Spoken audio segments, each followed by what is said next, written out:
Akarja, I would now like to welcome you to this morning's session of our Ard Fheis.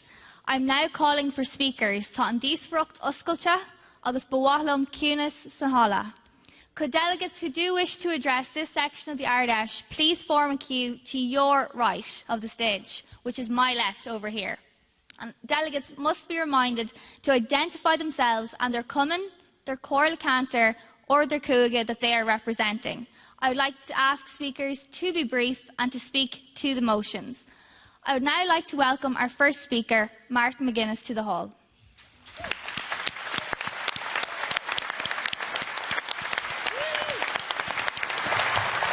Martin McGuinness, of course, the Deputy First Minister of Northern Ireland.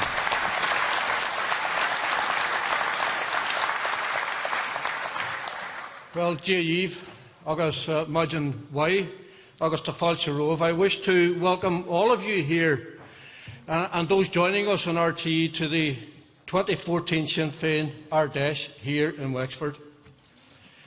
2013 was once again a year of great challenge for the Irish people. In the south, the austerity policies of the EU and IMF continue despite the much-hyped departure of the Troika. In the north, the Tory government continues to introduce measures which disadvantage the most vulnerable in our society.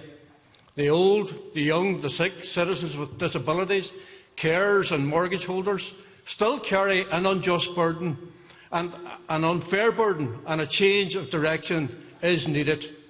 The cycle of austerity, inequality, unemployment and immigration must be broken, because the Irish people deserve better. What is needed is a fundamental realignment of Irish politics. The Irish people deserve better than the politics of two conservative blocs or parties of the left, propping up right-wing governments. North and south, in government or in opposition, Sinn Féin has pointed to a better, fairer way forward. This is about protecting families on low and middle incomes, public services, investment in jobs, fair taxes, and growing the all-Ireland economy. It's about fairness in the economy, in government, and fairness in society. Our Republican ideology is needed now in Ireland like never before. A national republic based on equality, democracy and justice is the natural challenge of the failed politics of austerity and partition. Republicans stepping forward and showing leadership is what needs to happen in the time ahead. We need to continue to lead in opposition in the Dáil, we need to continue to lead in government in the north, and we need to continue to lead in council chambers right across Ireland. We need to lead in the communities where we live, and we need to continue to lead in the peace process. I have spoken in recent days about my frustration at the lack of positive engagement by political unionists at this time, and I have to say I have been heartened by the response I have had privately from people right across society in the north to my intervention. Make no mistake about it, the vast majority of people want the political institutions in the north to succeed, and they share my sense of frustration at the current approach being adopted by unionist leaders. The current difficulties are real, but they are not insurmountable. My commitment and the commitment of Sinn Féin to the process and to the institutions is absolute. In the time ahead, I would appeal to civic society in the north, to the churches, the unions and ordinary citizens who are wedded to the peace processes to make their voices heard. No longer can your voices be drowned out by rejectionists who have, over the course of the past 12 months, sought to use flags, parades and the past to undermine the progress made over the course of the past 20 years. Building the Ireland I want to see begins with addressing our past and defining our future. And we have an opportunity to do that on the back of the recent talks, chaired by Dr. Richard Haas and Professor Megan O'Sullivan. Going into those talks, all the parties should have known that compromises had to be made. We knew that, and in our effort to get agreement, we compromised. We compromised because we believed there was an obligation on us to replace the hurt and division with healing and reconciliation. We compromised because we need to challenge intolerance, inequality and exclusion. Sectarianism is no different to racism, sexism or homophobia. They are all wrong.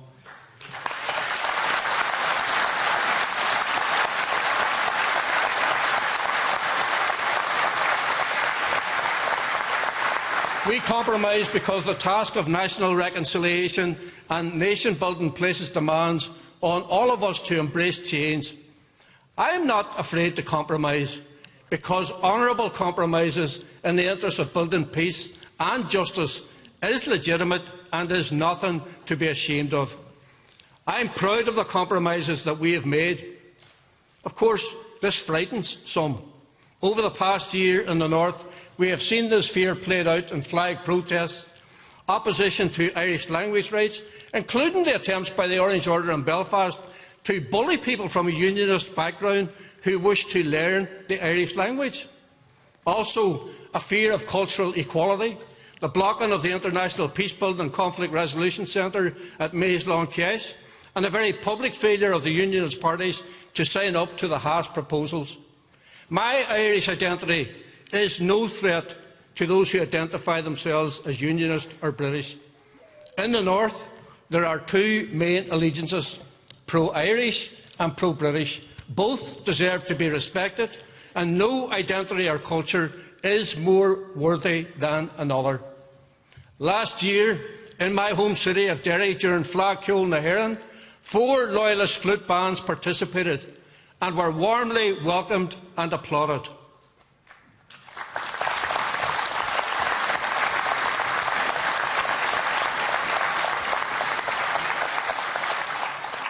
This enriches both our cultures, and the Fleadh was better for it. Recently, a motion put to Derry City Council that it makes a bid for Derry to become Irish City of Culture was passed unanimously with the support of DUP and Ulster Unionist Party councillors. And I have spoken both to the Taoiseach and the Taoiseach to emphasise both the historic and symbolic nature of these fine examples of how a spirit of generosity can deliver for everyone. The challenge we as Republicans face is to articulate a vision of a united Ireland which will accommodate, safeguard and cherish the British identity. In the meantime, the challenge for political unionism is to demonstrate to Irish citizens in the North how they intend to accommodate, safeguard and cherish our identity. And so far, they have failed to grasp this challenge.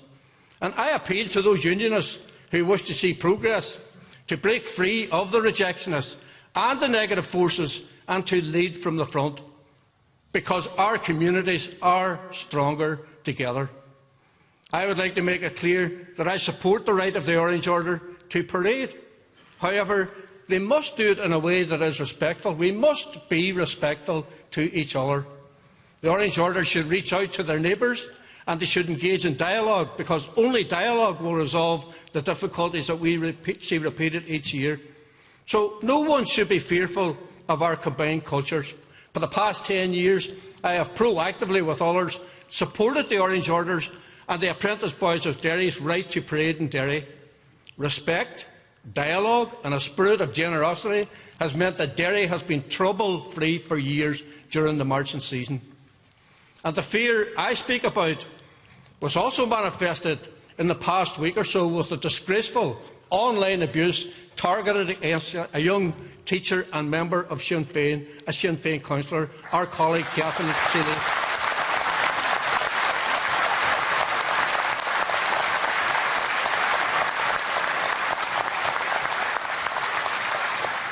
The forcing of Catherine from her job as a school teacher in North Belfast has been motivated entirely by sectarian hatred and prejudice and driven by an unrepresentative and nasty anti-peace process group of extreme loyalists. Their actions are absolutely contemptible. If this situation was reversed and a young Protestant teacher who was also a member of the DUP was being forced from her job in a Catholic school, I would be at the door accompanying her to her work. We would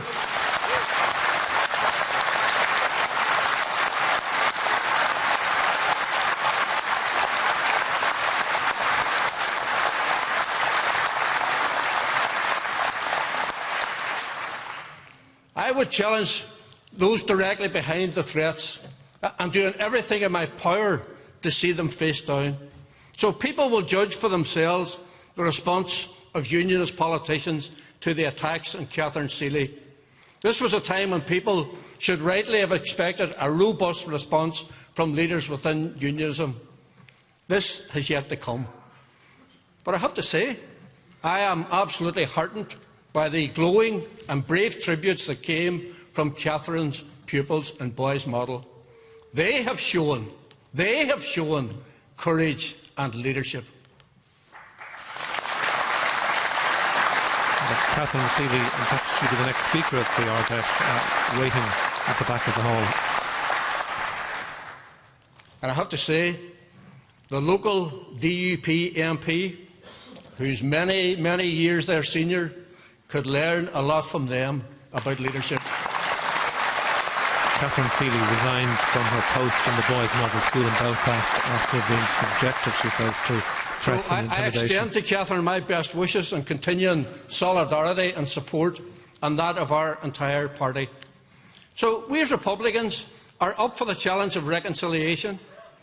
We as Republicans are up for the challenge of nation building, and we as Republicans are up for the challenge of uniting our people and uniting our country. I would now like to ask all of you to warmly welcome Catherine Seeley onto the stage. Catherine Seeley is a Sinn Féin member of Craigavon Borough Council in County Armagh, and as Martin McGuinness was saying there, she has resigned from her job in Loyalist area of Belfast after a campaign of abuse and intimidation, which led her eventually to leave her post at the school. And as he said, he criticised the failure of unionists to respond to the pressure she had been put under, as he said he would respond if a DUP member in a Catholic school was subject. Catherine Seeley. Catherine Seeley, Sinn Féin, Upper Ban, speaking on Motion 91.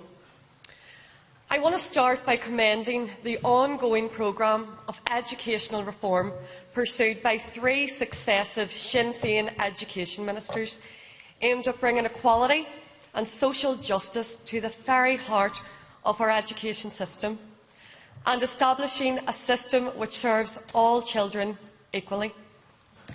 As a teacher, I welcome in particular Minister John O'Dowd's determined efforts to reform the school funding system.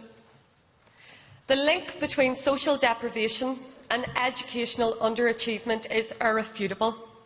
I can testify first-hand to this, and to the additional challenges faced by schools, teachers and pupils in areas which suffer higher levels of deprivation.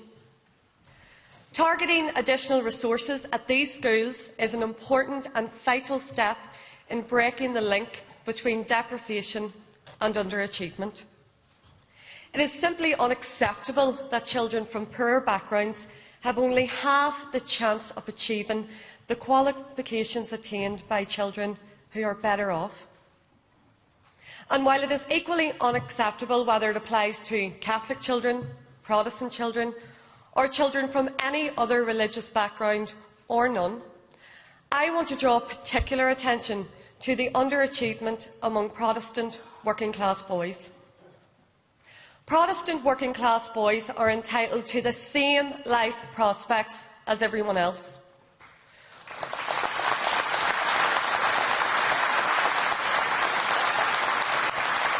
Politicians and educationalists who oppose the reform of the common funding formula are failing these children and need to be confronted and challenged. And they should answer directly to the students and children they claim to represent. And if they do, I am confident they will learn what my own recent experience has demonstrated: that students can be much wiser, more mature, more responsible and more respectful than some who claim to speak on their behalf.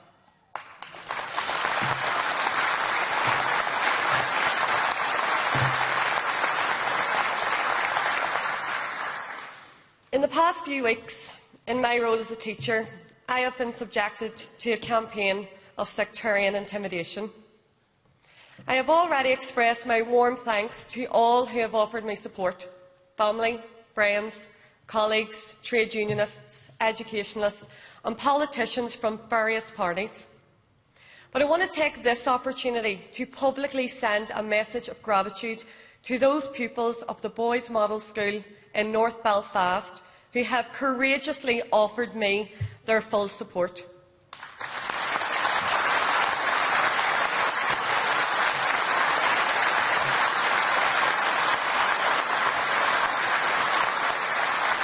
They are a testimony to the values that should permeate not just education, but every aspect of society. They inspire hope and confidence in me for the future. Gura míle maith agah.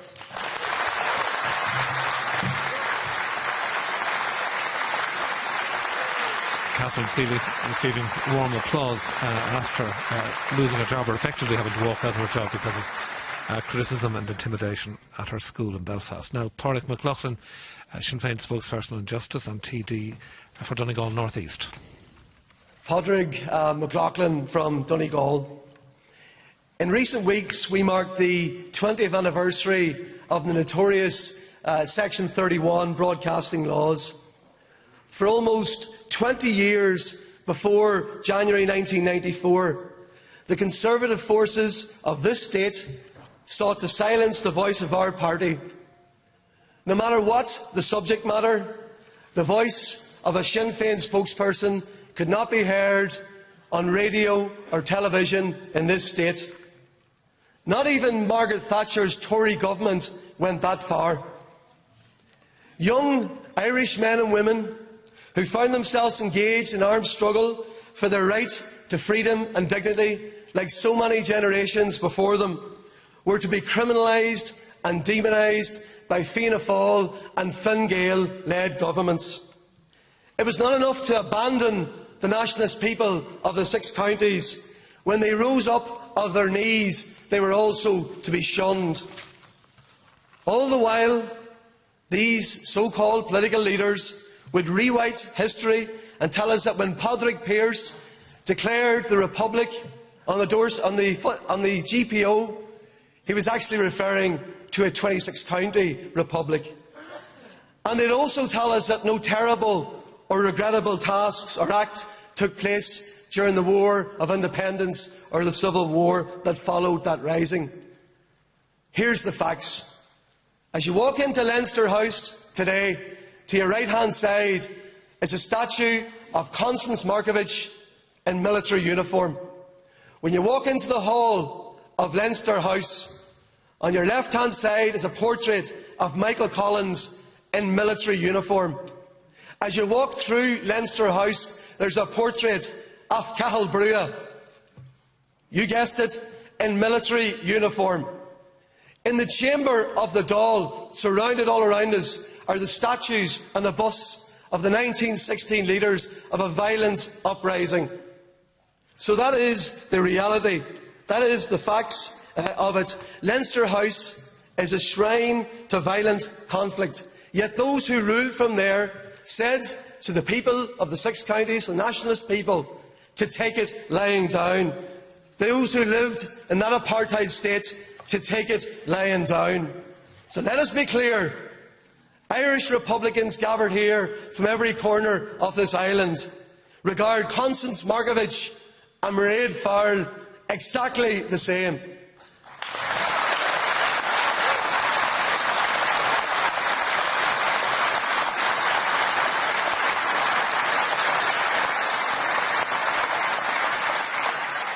And we regard Terence McSweeney and Bobby Sands exactly the same.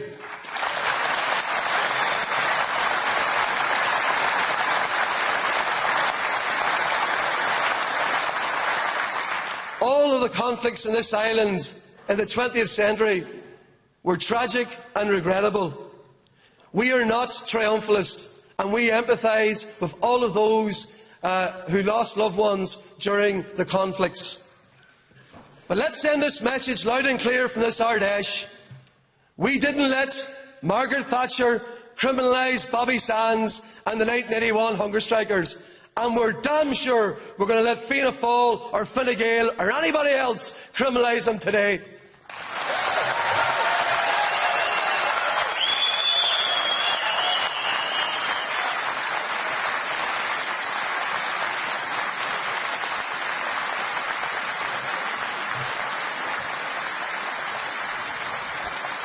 And now John Hamish Ferry from North Donegal, who represents an area of the Gaeltacht. In 1984, 30 years ago this year, a New Ireland Forum recognised that the economy benefits of a united Ireland when it stated a unity state will promote administrative and economic efficiency in the island by ending duplication and separate planning and investment programmes, and by facilitating integrated promotion of investment, exports and tourism. Natural resources, oil, gas and minerals will be developed for the benefit of all the people of Ireland and could be made significant contribution to securing an economic basis of the state. The points in this statement are irrelevant today in 2014 as they were in 1984, as they were in 1914. As an Irish Republican, I firmly believe that reunification is the keystone to realising the full economic potential across this island. As we learn from the failed economic policies of the past, now, more than ever, is the time for a bold long-term vision which will secure the sustainability of our national economy. Now is the time to have a reasonable and respectable debate to explore the impact of partition in our communities across this island. I challenge those who advocate the continuation of partition to make their case, explain how maintaining two separate economies on the island of 6.5 million people is sustainable. Explain how having two tax and education systems with underdeveloped transport infrastructure is the best recipe to attract inward investment and to create jobs.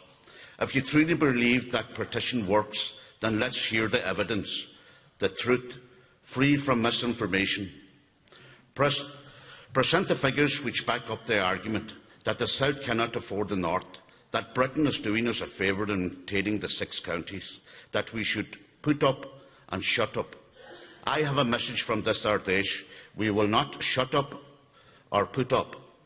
We have moved on from 1984, when the attitude of the two governments reunification was famously displayed in the out-out press conference.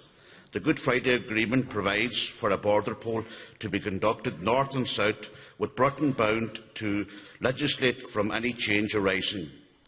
It ensures that the will of the people will determine the issue of Irish unity rather than the arrogant British or incompetent Dublin government. So let's ask the people, let's debate the issues, let's have the border poll. Let the people have their say. That's John Hamish Ferry, who is a candidate in the local elections in County Donegal. Next, the Lord Mayor of Belfast, Councillor Martin O'Mullor. Martin O'Mullor, Belfast. I feel like singing, but in your interest, I'm going to speak only. Is now jo bini an bhí cothramiacht agus an éigúir in our gathratha agus an our dír. Is ga mar sin go dúraimis tús aitse don cha and aina bachtíneachta. Tackling inequality, ensuring everyone could share in the bounty of my city Belfast, our land, Ireland, is the greatest challenge facing the leadership of our great city of Belfast and of Ireland today. That challenge is faced by other cities across the Western world, where, especially recently, we have seen citizens seek an alternative to the culture of winner takes all. We should welcome this shift, because a city divided is a city which is wasting the potential of so many of its people. Inclusion, therefore, makes economic and societal sense. In Belfast, we face an additional challenge: how to reconcile a people hurt and wounded by 30 years of unforgiving conflict and enmity. It is my view that we must rise to the challenges of expanding the common ground of our city by emphasising the many things which unite us rather than the few things which divide us. And in that work, we have much to learn from the faith leaders I have met and religious leaders I have met during my term in office as Lord Mayor of Belfast. As I traverse the city of Belfast, I am heartened by the actions of faith leaders who follow the advice of St Francis of Assisi, who famously said, "Preach the gospel and, if necessary, use words." Indeed, the most radical places I visit in the city of Belfast aren't the offices of political parties, but the places where faith groups gather. There I hear talk about the poor, the vulnerable, the lonely, the sick, the imprisoned and the homeless. There I see the generous, risk-taking peacemakers who are building a better Belfast on a foundation of equality and respect. I am not a churchgoer, but I am an admirer of those selfless faith leaders who have much to teach all of us who are political and community representatives. These faith leaders believe in a Belfast of peace, equality and mutual respect. So do I, so do we. And while I haven't solutions to every problem the great city of Belfast faces, I am resolved to be relentlessly positive about the future of my city. I am also buoyed by the leadership of my Buddhist chaplain, Paul Haller, who has a wonderful and indispensable piece of advice for all of us who are in political leadership and all of us who are gathered at this Ard Fheis. That advice is, edit out the negativity. Tashini simply Gaelic, Jultamish, don't Julta his. I commend that advice to this Ard Fheis as we move into a year of elections with our positive message of change and equality.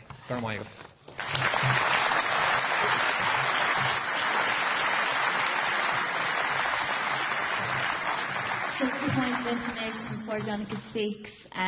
Given that we are in the Opera House in Wexford, the Chair will not discourage speeches through song. So if any delegates wishes to sing, I will allow that.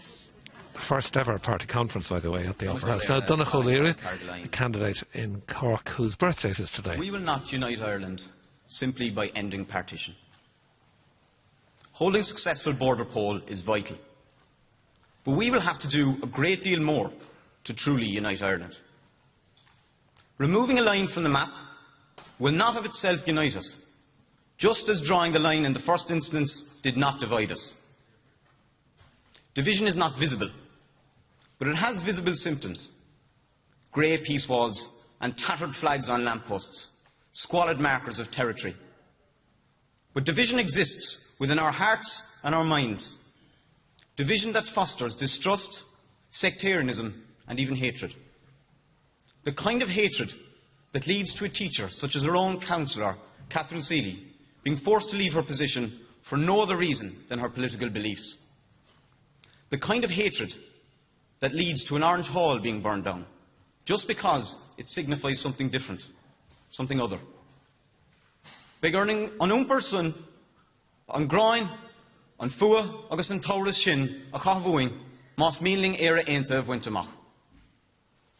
We will have to challenge ourselves, to ask the difficult question of ourselves and our communities.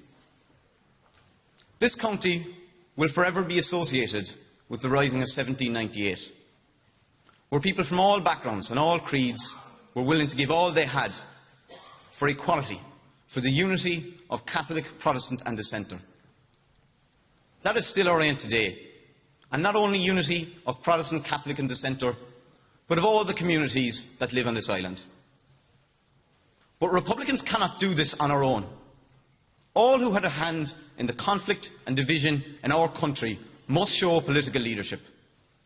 Political unionism lags behind the people they represent, and the evidence of that is in the conduct of the boys from the Boys Model School. The politics of fury, of the lowest common denominator, fails everyone. Likewise, there is an obligation on Dublin and London. Hurling from the ditch is no longer an option.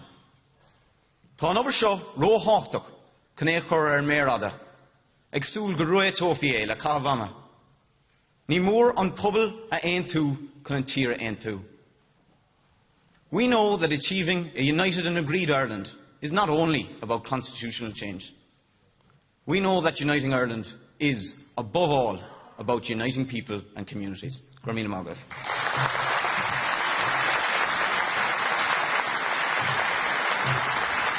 Next up is Mary Lou MacDonald, Deputy Leader of Sinn Féin. Mary Lou MacDonald, Balliol Clea. Accordia, this year marks the 20th anniversary of the IRA ceasefire. And in those 20 years, an entire generation has been born and grown up in a society free from armed conflict. And the enormity of what has been achieved in that time cannot and should not ever be taken for granted. As a Dubliner, I remember growing up with the war in the north as the background noise to everybody's life. The response of thousands of young men and women to what was going on in the north was the same in Derry, in South Armagh, in Kerry and in my own city of Dublin, and it was entirely predictable because they stood up against deep injustice. And it was no different, and the reaction was no different to what my grandmother's generation in County Tipperary faced in the 1920s. So we've come a long way, and we have a long way yet to go. The war is over, but the peace must be built.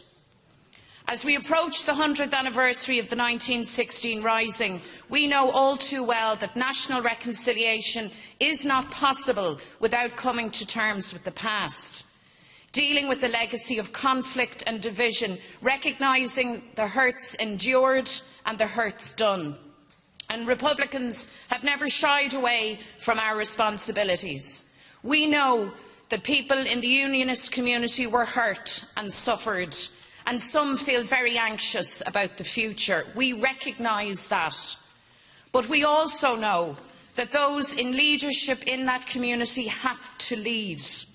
And they must also recognise that many Republicans and nationalists also suffered, including IRA volunteers and their families.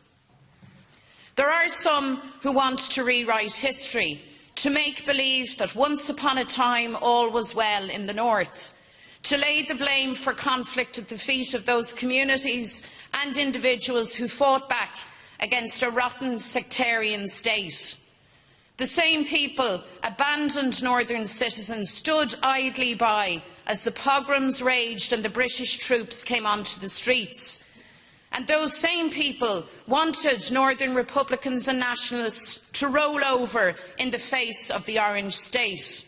Well, those people were wrong, and the Orange State is gone forever, and there is no going back to that past.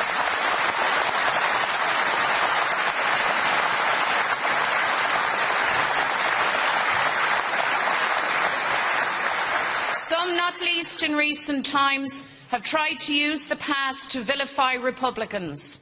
Their cynical abuse of the suffering of some victims to avoid answering questions on their political failures and corruption in this state is shameful.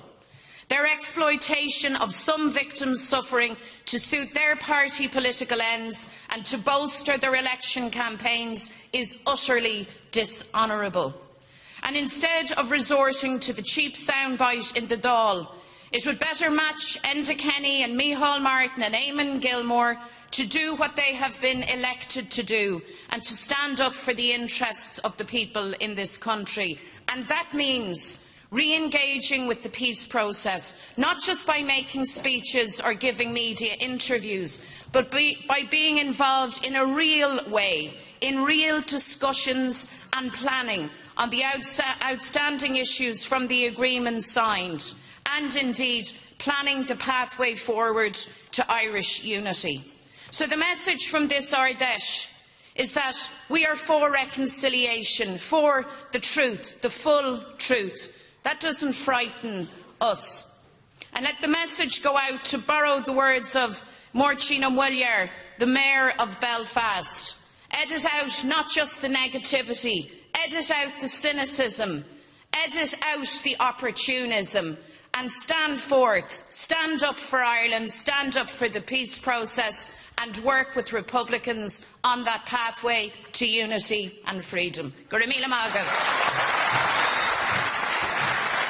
Mary Lou MacDonald, Deputy Leader of Sinn Féin. She'll be followed now by a member of the executive at Stormont. John O'Dowd is the Minister for Education. John O'Dowd, Aberban, Corrycantor. The politics of the peace process has been both rewarding and frustrating for the citizens of Ireland. The delivery of peace, the absence of conflict on our streets, has tested leaders here and abroad in their ability to think differently, to imagine the unimaginable, and to act in the interests of all rather than the few and narrow sections of society. The eradication of conflict is not merely the absence of violence, but the desire and courage to take on a new journey, which will continually bring you to uncomfortable and alien environments. The signing of the Good Friday Agreement and the St Andrews Agreement was an acknowledgement of the need for politics to work for all. It was not a return to the past. It was not about who was right or wrong, or an acknowledgement of which side suffered the most. The agreements were all about the desire for change. For those vocal tiny minorities within political unionism who still hanker after the idea of a pre-1969 northern state with one-party misrule and a subdued nationalist community, I say to you, it quite simply is not going to happen. For those unionist leaders who allow that tiny vocal and at times violent minority to set your agenda and think that those who reject peace and peacemaking are the real voice of the Protestant unionist and loyalist community, then I say to you, take a look around you. The Protestant unionist loyalist community are more articulate, are more visionary and wedded to the peace process than you give them credit for. They are not being led by the laptop warriors. They are not being led by the flag protesters. But sadly, and very sadly, they are not being led by you either. The leaders of unionism have become deafened by the shouts of no surrender and blinded by the bonfires of hatred fanned by those who simply do not get it. Sinn Féin is not going away. Our equality agenda is not going away, and there will never be a return to a one-party state in the North again.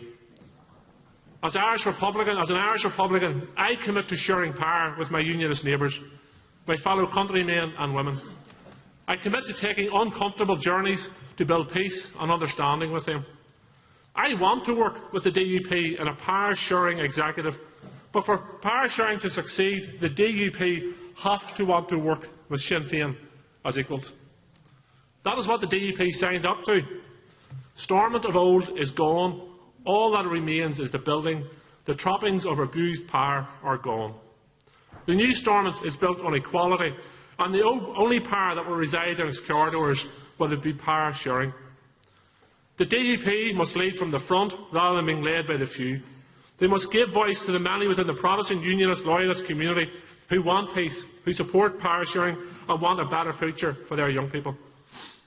This was never going to be an easy journey for any of us. There are enemies of peace and change in many quarters, those who seek failure for their own narrow agendas. However, there is far more who support peace, who support change and seek leadership. Unionists and Republicans need to continue this epic journey together, safe in the knowledge there is no reverse gear and that the naysayers no longer set the course.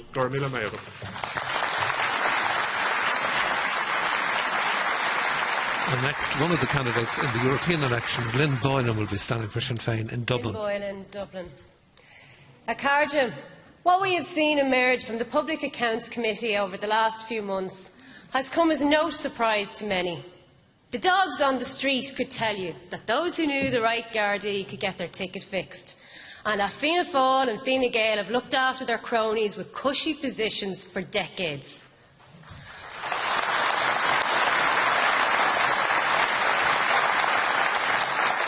What has grabbed the attention of the public, though, are two things. First, it's the level of contempt that some of those brought before the Public Accounts Committee have shown for the workings of it. The attitude of who do these elected representatives think they are, questioning me on my force or my salary. And secondly, it's the sense of entitlement that some members of society seem to have. Because you see, comrades, in Ireland 2014, there are those of us who are equal, and then there are those who are a little bit more equal. So take, for example, Anne. Anne is a widowed pensioner in Dublin who was recently pursued for a couple of €1,000 because she failed to inform welfare that she gave her unemployed son a roof over his head after he was evicted from his flat. Now, on the other hand, then we have another pensioner, Michael Fingleton. Do you remember him? Yeah. He presided over the reckless behaviour in Irish Nationwide and walked away with a Rolls-Royce pension, a €1 million bonus and a Rolex. We have Dylan, the 5-year-old with Down syndrome, who had his discretionary medical card taken from him, along with 1,000 other children like him, because Dylan lives in straitened times and we all have to make sacrifices. Well, someone should have told Paul Kiley that when he was taking a severance payment.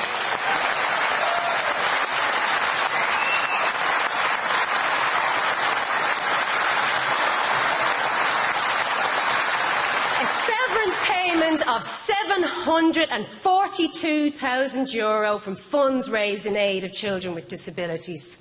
Now, I could go on and on with the examples of the lack of fairness in Irish society, about how there are those within the golden circle and then there are the rest of us. I could talk at length about how having the Taoiseach from your county can get you 70% more lotto grants, or how the Minister for Health can invent some algorithm that will bump his healthcare centres up the waiting list. But as I said, it is not so much what was happening that has shocked the people sitting at home. It is that no one ever seems to be held to account. Where is the fairness in this country? How is it that we can lock a 79-year-old cancer patient, Margarita Darcy, in prison for protesting, but we can't lock up developers who built debt traps?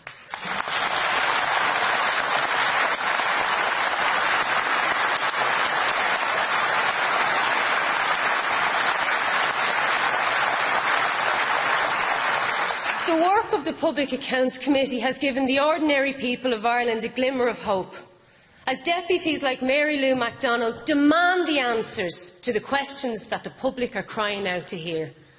And that committee has only begun to scratch the surface and look at how some in power have made attempts to stymie its work. They are nervous of what will be revealed next. Well, they should be nervous, because the time of the equal and the little bit more equal is over.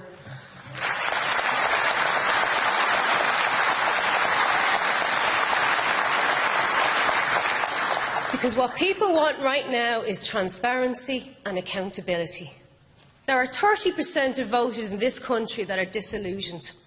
They've lost faith in their politicians and their political system. Who could blame them? But I'm appealing to those voters today.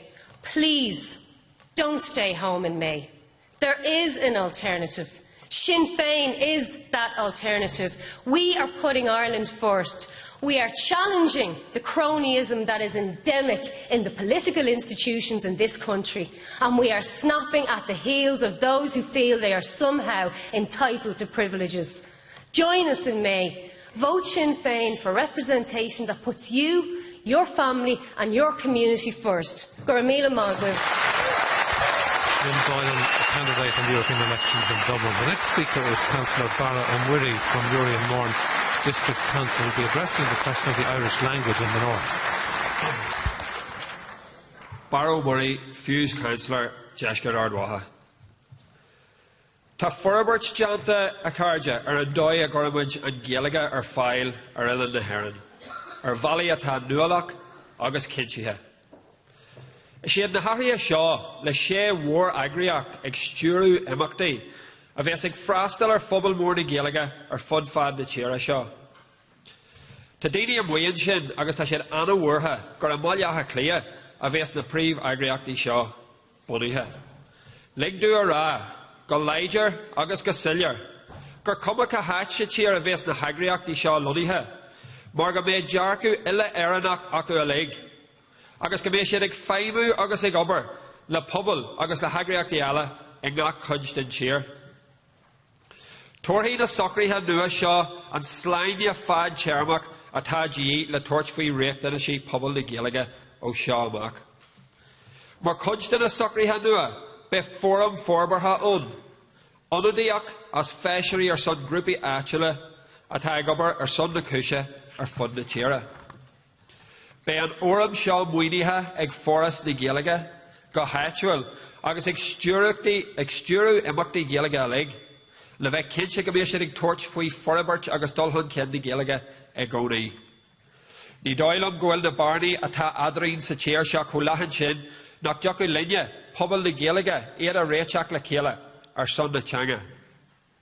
Ní cór go mbeadh intas ginnar bé go greideann Sinn Féin gur tír a bhain í seo. Agus is fér cinse nach neithníon na Gaeilge éon teórán sa tír bhrá seo.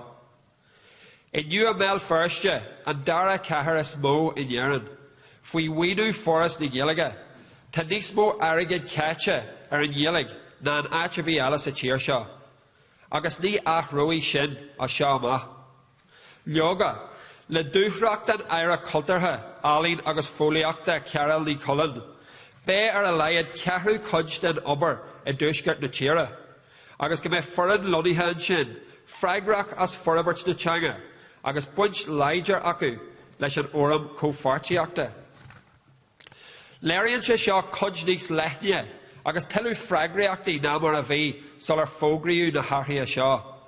Aitheantas den obair aontacht atá ag dul ar éis na sé chundaí son na Gaeilge. Aithníonn Sinn Féin an teacht atá le corthún cin na Gaeilge, agus tá ag tuairt takeíochta go dí seo, agus is cinse nach roithí sé seo ó seo amach.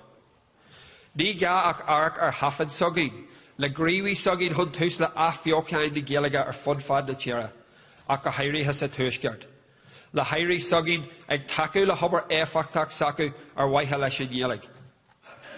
Wonní Martin McAngasa an céad éire iditheis cóirle na Gael scoileachta, agus untaíomhas na Gael scoileachta, le go mbeadh comhardú stráteisiach agus dulthn cin san airneal iditheis lean Gaeilge go buin. Lean Catriona Ruán agus John O'Dowd leis an obair iontacht seo le 6 bliain anuas, le tiú in éisteachta agus le tionscanmh, agus is cinse go leanaí an deas obair seo ar é. Táid go fáil obair le hac na Gaeilge a chur a bhaim, agus táid tharbheith sásta leis an scéam lífa, mar go bhfuil níos mó na 5,000 duine ag géirí a bheith lífa sa teanga roimh bblion 2015. Cé go bhfuil obair mhaid deanta agaí na cairde, aithníomid go bhfuil mull mór eile go fáil le deanú. Agus thuig le pobl le Gaeilge a bheith cinse go bhfuil muid tiomanta leis an Gaeilge a chorthún cin, agus deis na cruthú. Ní a bhhain na Gaeilgeoirí na lena seo, ach dá lucht luartha na Gaeilge atá go fáil le teacht. Gur mí mai agah a cairde. Cordor Bardo Moody, a Suir an Seán atá sásta an air le Chris Graham go Huis a Lord. Now, Chris Curran, local election candidate Dublin and LGBT officer of the party. Agus Sinn Féin LGBT an seo. Tá mé ag caint faoi ceist LGBT sa lá atá inniu.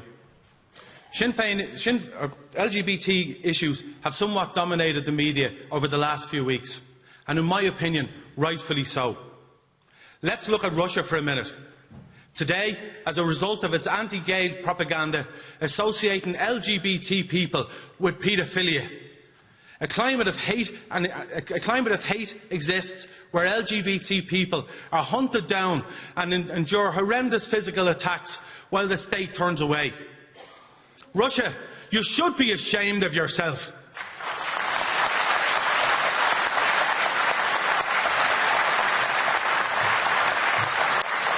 Your actions are reminiscent of a 1930s Nazi Germany and would make Adolf Hitler a very happy man indeed.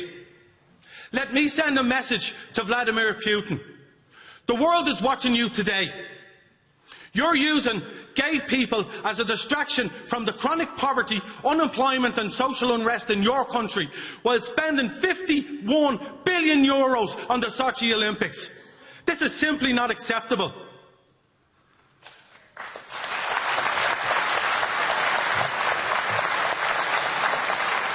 Although Ireland is not as severe, Ireland is not immune from such right-wing ideals. To many, their diatribe creates a perception that there is something wrong with LGBT people. It pushes other LGBT people into the corner of their own lives, lives of isolation, loneliness and poor self-image. We have a broadcaster in turmoil, choosing to place money ahead of the freedom of expression. Panti, Sinn Féin LGBT commends you, for you represent the Ireland of tomorrow.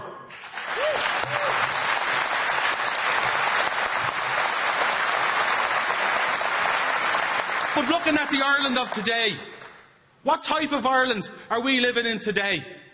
Where LGBT Gardaí are prevented from marching in their uniforms, while their European colleagues look on in absolute amazement. Where transgender people are still not properly recognised under the law. Where our blood is not acceptable, while gay health workers and teachers still work under threat. Or in Ireland where LGBT people are more likely to self-harm, abuse drugs, abuse alcohol or suffer mental health issues.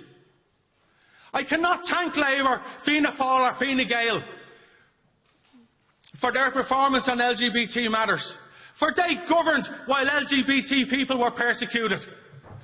They were shamed by the European Court on Human Rights to decriminalise homosexuality. The Sinn Féin, or the LGBT legacy, is a scar that runs through every family, over successive generations of Irish society, and needs to be addressed as a matter of urgency. This year, we have introduced a discussion document to bring these issues to the surface. Its intention is to generate both internal and external dialogue and put forward a most radical policy document that, under a Sinn Féin government, will see us not follow but lead Europe in LGBT rights. Chris Curran, LGBT officer with Dublin Sinn Féin. Now, next speaker is Kathleen Funchion, councillor on Kilkenny Borough Council. Councillor Kathleen Funchion, speaking on behalf of Kilkenny City Sinn Féin. In taking to his feet for the first time in the Dáil Taoiseach, Enda Kenny declared the election results as a democratic revolution. His maiden speech promised a new style of politics and a consignment to history the cronyism and greed of the past. He promised a new era of accountability and transparency, and the buck would stop with him and his government. 3 years on, and so much for his democratic revolution. He and his government have delivered 3 gruelling and unfair budgets which have deepened inequality, forced more people into poverty and left many families unable to pay basic bills. In recent times, we have seen scandal after scandal with top-up payments, bonuses and lottery-sum salaries for those at the top, while we witness cut after cut for those at the bottom. The cronyism and greed that Enda Kenny promised to eradicate is alive and kicking, and the people are quite rightly angry. The Labour Party must also bear responsibility for the unfairness and unjust nature of Fine Gael's austerity agenda. It is clear that austerity is working for a few at the top, but not working for the majority of people. Labour has betrayed the people who voted for them, and their false promises and willingness to prop up Fine Gael is causing justifiable anger. This is a government which also promised radical political reform. Phil Hogan, in his document Put People First, promised a reform of local government. Instead, he has cut local government and stripped local authorities of their powers. He has established an expensive, unnecessary quango in Irish Water. The bill to give effect to Irish Water was rushed through the Dáil with little or no debate. And the Irish people are now paying the price for Phil Hogan's incompetence. Rather than putting people first, we see millions squandered on consultants, jobs for the boys, bonus payments to senior executives and a water tax bill for the ordinary citizen. So much for the new style of politics. So much for accountability and transparency. So much for the political revolution.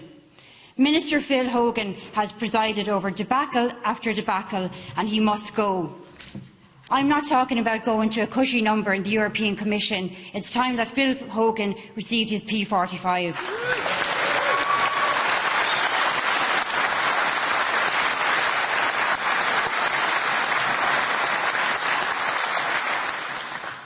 Sinn Féin will continue to campaign for real and radical political reform.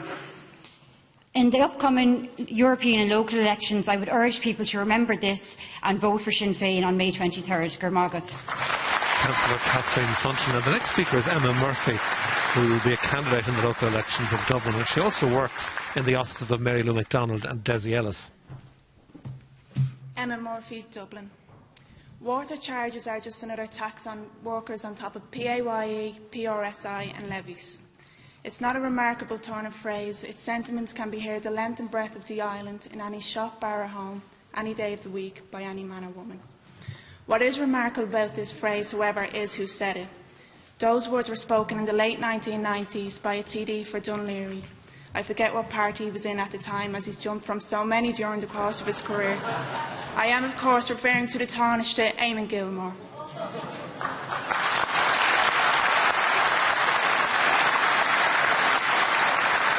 But whatever it was that made Gilmore change his mind, it is us, the ordinary men and women of Ireland, who will have to pick up the tab and pay in full this latest tax on workers and citizens, as he called it. And let us be clear in our message, no one will be exempt from this new charge. The pensioner, the widow, the single parent, the working family, citizens already crippled with college fees, mortgages and health costs. All now will be compelled to pay for what many of us see as one of our island's greatest natural resources, water. We all know that some services need to be paid for, that goes without question. But to turn water into yet another commodity like gas, petrol or coal, to transform it from a necessity into a luxury, is an abhorrence on our people that must be stopped.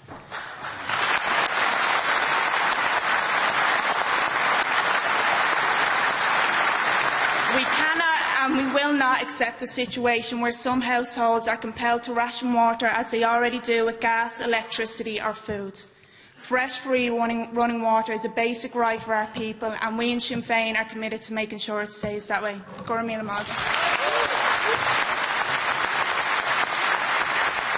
Now the next speaker is Councillor Pa Daly from Tralee. Pa Daly, John Sheehy Common, Tralee. Accordia. Many of you will remember, as was referred to by Councillor Funchion, the democratic revolution that was promised by Enda Kenny 3 years ago. Cad Fuin Ravelode Shin. Let's review this so-called revolution. Was it, I wonder, revolutionary to transfer the assets of the local authorities, our local authorities, to the gestating corporate monster that is Irish Water? He promised revolution, but he gave us another institution. Was it revolutionary to cut the pay of public sector workers while at the same time breaching the salary caps for his own advisers? Was it revolutionary to destroy the most basic element of local democracy by abolishing town councils and pretend that this is real local government reform? They promised revolution, but we got dissolution. Minister Hogan has done for local government reform what Storm Bridget did to the sand dunes back in Bannistrand.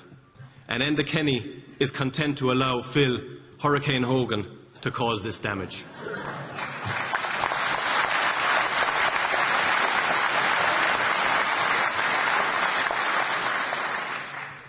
What about the Labour Party? Was it revolutionary for the Labour Party to cut child benefit, having told people that it was a red line issue? They promised revolution, but they gave us destitution. Was it revolutionary to promise an end to cronyism, and then for the minister in charge of reform, a Labour minister, in charge of local reform, to make 22 appointments to state boards without advertising a single position? Was it revolutionary for Rory Quinn to sign a pledge promising not to increase third-level fees and then do the exact opposite when he became minister? Was it revolutionary to introduce a tax on the family home where the multimillionaire pays the same as someone on social welfare? Or promise that 80% of this property tax would stay local, only to send it all to central government? They promised revolution, but they asked us for yet another contribution. The reforms ignore the need for a house building programme. The remuneration of private landlords through the rent allowance schemes is not cost effective, it's not working, and it's the worst form of short-termism. It undermines whatever estate management then has been created in areas so that again the common good is relegated. We were told that this was a revolution, but all we got was more of the same. We need effectively delivered local services.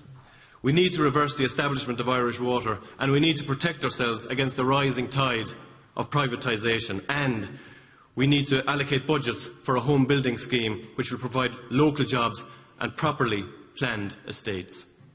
Tá sé námar bhuinín chur I Sinn Féin. Gur míle maithugh. Pat Daly from Tralee. The next speaker is Darren O'Rourke from County Meath, who works as a policy advisor for Cuidan O'Cailán TD. Darren O'Rourke, Thomas Ashcommon, Ashburn, County Meath. Iglorch, your son, motion 78. 2 weeks ago, at a meeting of the Oireachtas Select Subcommittee on Health, James Riley presented the revised estimates for 2014 for the Department of Health and for the HSE. Since he came into office, every time he was challenged about his handling of our health services by Cuidan O'Cailán and Sinn Féin, Minister Riley said, "Sinn Féin are only interested in process. I am interested in outcomes." This is the Minister's mantra, and like so much else with him, it's pure deflection. James Riley is the great deflector. The Minister's opening contribution made reference to the OECD's Health at a Glance report from 2013. Improvements in health outcomes were noted. Life expectancy is up and death rates due to certain diseases are down. These improvements are very welcome, but as is usual with James Riley, they are only one small part of the whole story. The fact of the matter is, and this is borne out by a thorough analysis of the OECD's report, that our health service has fundamental organisational, structural and systemic deficiencies. By the end of 2014, there will have been €4 billion taken from the state's health budget since 2008. More than 15,000 staff will have been taken out of the service since September 2007. Only one country in the OECD fares worse. That's Greece. No prizes for guessing why that might be the case. In terms of healthcare infrastructure, doctors per population, hospital beds per population, Ireland fares poorly. In terms of medical outcomes, cervical and breast cancer 5-year survival rates, incidences of post-operative pulmonary embolism and post-operative sepsis in adults, we are the highest in the OECD. The tragic case of Savita Halpanavar brought great attention to the management of patients with sepsis. After 14 months and 2 separate investigations, recommendations still haven't been implemented. We don't have enough beds, we don't have enough doctors, we don't have enough ambulances or paramedics. Promised mental health posts remain unfilled, including those to support vulnerable children and adolescents. The list goes on and on and on. All of these deficiencies are real, and they have a profound effect on outcomes. They contribute in no small part to the tragic failings in the standard of care which led to the death of 4 children at Portlaoise Hospital, or to the current crisis in Tala. James Riley is playing a bluffer's game, and as long as he continues, the Irish people will suffer. He would do well to learn that the objective isn't to spin his way through the next media interview or exchange in the Dáil Chamber or the Health Committee. It's about delivering a health service that people can have absolute faith and confidence in. This applies as much to those who work in the system as to those who use it. It's about delivering a health service that performs amongst the best in the world, not one that's 20 years behind. Fundamentally, it's about delivering a health service with equality at its core, a service that we can be truly proud of. Sinn Féin are very much interested in outcomes, and in this one in particular. A change of minister and a change of government would go some way to seeing it realised. Darren O'Rourke. Now, the next speaker is one of a number of former Labour Party elected representatives who have switched to Sinn Féin recently. He's Tom Redmond from Kildare. Paddy Wright coming aside. Accordia, many people have a very romantic notion of the big fire engine and what our firemen and firewomen do, but the reality is very, very different. Minister Phil Hogan, Minister for the Environment, has devised a policy document, a draft document, called Keeping Communities Safe. At page 21 of this document, we read that much thought has been given to a national fire service But to achieve this and go from 30 fire services to 21, he states that a national fire service is not the way. Of course, the Minister's notion of a national fire service is different than our own. He isn't even contemplating an integrated fire service throughout the 26 counties. Cooperation between the North and South is vital, but let's be clear, a fully national fire service across the 32 counties would provide the best service for our communities. It does seem, when you delve deeper into the document, that investment is the last thing on his mind. The current funding structure of local fire stations pits fire service stations at different levels. One may have new equipment, one may have additional training, and from my own experience of dealing with the Athy station, who have implemented many of this draft document's changes within the last year, it's the quickest rather than the nearest fire station that gets called. Two of the stations that these people deal with do not have the same river training, which is quite worrying, but we believe it's being addressed now. Their equipment is also different than the counties that they are dealing with. This is just an example of the concerns brought from local firemen and women. We cannot have the current situation where firemen and women serving on neighbouring districts are using different equipment. It's very hard to believe, but it seems that investment or procurement cannot be centralised, as there are over 30 different fire authorities throughout this state. The directors of services in councils controlling the purse strings are not investing in fire services. Only in December past, a rural community in Tuam, County Galway, was told themselves to invest in fire alarms because they will not be getting a fire station. Do these public servants believe that this is helpful for the fear in these local communities? Last October, the consequences of cutbacks in fire services were highlighted when Wicklow County Council were convicted of health and safety violations relating to the death of 2 of their firemen. Let's demand a fire service that is centralised. There should be a standardised ongoing training for all firemen and women in our communities. There needs to be a grant so employers can easily employ retained firemen. National updating of all equipment and standards needs to be across the board. Delegates, a national fire service would be a step forward. It's time for change, it's time for reform. There is another way, it's badly needed. Thank you. Gurra Míle Maith.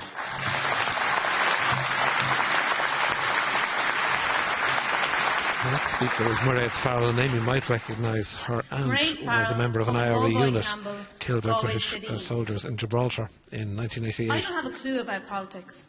Sure, all politicians are the same. I've never voted in my life. It is not surprising that these are the most commonly used phrases from young people when politics is mentioned. And why wouldn't they express these sentiments? It has long been the agenda of the leading political parties to minimise youth participation in politics. Even the, in theory, simple task of registering to vote has become an arduous task, not to mention the many 18-year-olds who discover too late that they must register in order to be able to vote. We in Sinn Féin believe that this barrier to youth participation must be dismantled. It is our policy to automatically register voters as soon as they become eligible to vote. We would also introduce an information awareness programme in all schools. Politicians make decisions every day that have a long-term effect on the lives of young people. Yet they have no say in who represents them. 16 and 17-year-olds can, of course, pay taxes, but they are not entitled to vote. This needs to be changed. The voting age must be lowered to 16.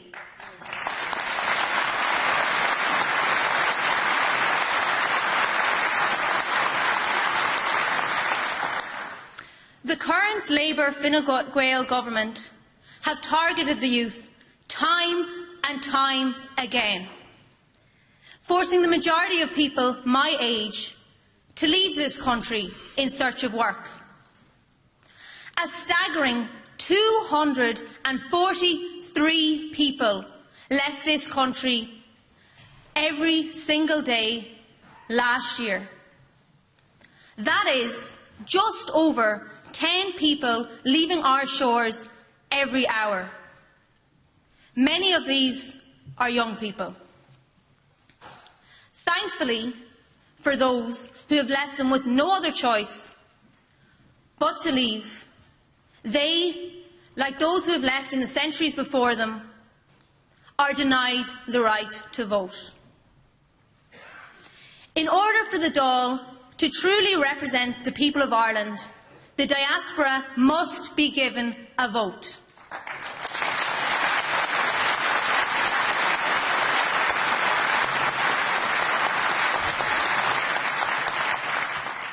So, Chorja, let your voice be heard.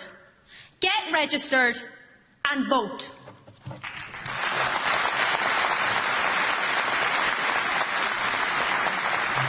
Maria Farrell, and now the party spokesperson on finance. Common Politic Vial Arch. Over the 2 hours of this live broadcast, another 20 people will emigrate from the shores of the 26 counties. That's every hour of every day, 10 people emigrate, leaving families, friends and communities behind. 10 people that may never return home. 10 homes that will have an empty chair at the dining table every birthday, every Easter, every Christmas. And from this Ard Fheis, I want to speak directly to the families of those people who have left since the crisis began. I want to speak to those people who are out of work right now. And I want to tell you that Sinn Féin's absolute priority is ensuring that every person on this island can avail of a job. Every person who has left us is entitled to come home to a decent job.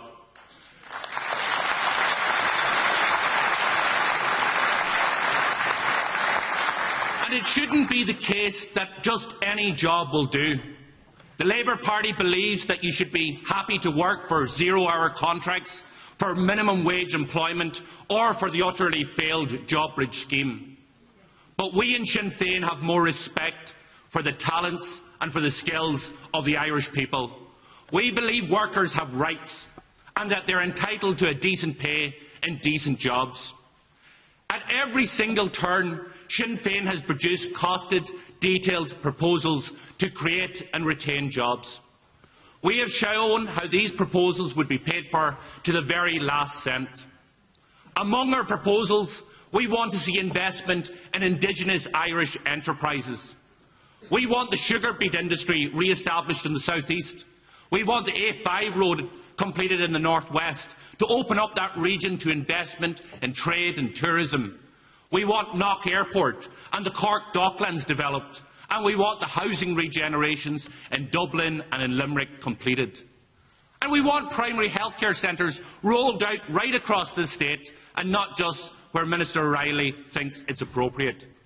I encourage you, this infrastructure will make us more competitive. It will create jobs in construction, tourism and small-medium enterprises. And we want people to be employed to fix the leaking water systems, not to install meters outside people's homes so that they can be taxed for leaking water.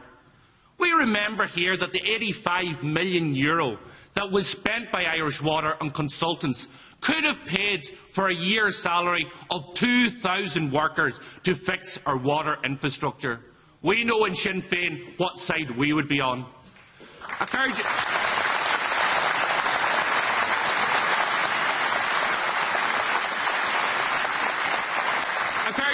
We want upward-only rent reviews abolished so that small businesses can afford to keep the roofs over their head and not work themselves to the bone to feather the nest of their landlords. Yes, our plans are ambitious, but that's because that is what Ireland needs. That is what every person currently out of work deserves. It is what every mother and every father who has lost a son or daughter to immigration demands. The height of this government's ambitions is to have an unemployment rate at 10.5% at the end of 2015. And we know they won't turn off the immigration tap because the more people that leave, the better the live register figures look for them. Fine Gael.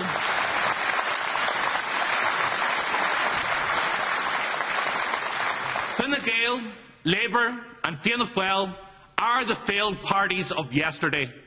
They are the unquestioning administrators of join-the-dots economic policy that puts banks and bondholders before families and the futures of Irish children. They are functionaries, not visionaries. We told them at the start of this crisis that they needed to focus on jobs. And 6 years later, it's like economics for slow learners.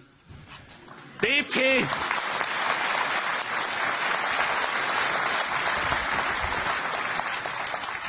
consultants millions to produce glossy reports which ticks all the boxes on jobs except one, ending unemployment. Acáirde Sinn Féin is the party of the future, and my commitment to you is that our vision for economic recovery will leave no family behind. And Mína Beltaine can jisugad volta chayú ar son party at the derire hon fasti ar the cruhu agus at the derire la jeru harlish in the mike. Glock and jishin agus jen kinche na will chili a be fleke hon gul guramaigov. We're starting, who will be followed by the party's only MEP, Martina Anderson. Martina Anderson, Patrick Pearse Commandura. Martin Luther King once said, "Many white Americans of goodwill have never connected bigotry with economic exploitation. They have deplored prejudice, but they tolerate or ignore economic injustice." In Ireland and across Europe, many political parties stand accused of tolerating or ignoring economic injustice, but not Sinn Féin. We know that equality is more than one man, one vote. Equality is about the right to a home, the right to health, and the right to education. Equality is about having the means to participate in society. And it is about jobs. Quality, well-paid jobs with secure contracts and decent working conditions. That is why I have challenged the austerity agenda in Europe. For the first time in 56 years, the European budget is being cut, and it was cut under the Irish presidency. This will mean less money for rural and coastal communities, less money for infrastructure, and less money for small businesses, and all that adds up to less jobs. The Fine Gael Labour government that negotiated this cut should hang their head in shame.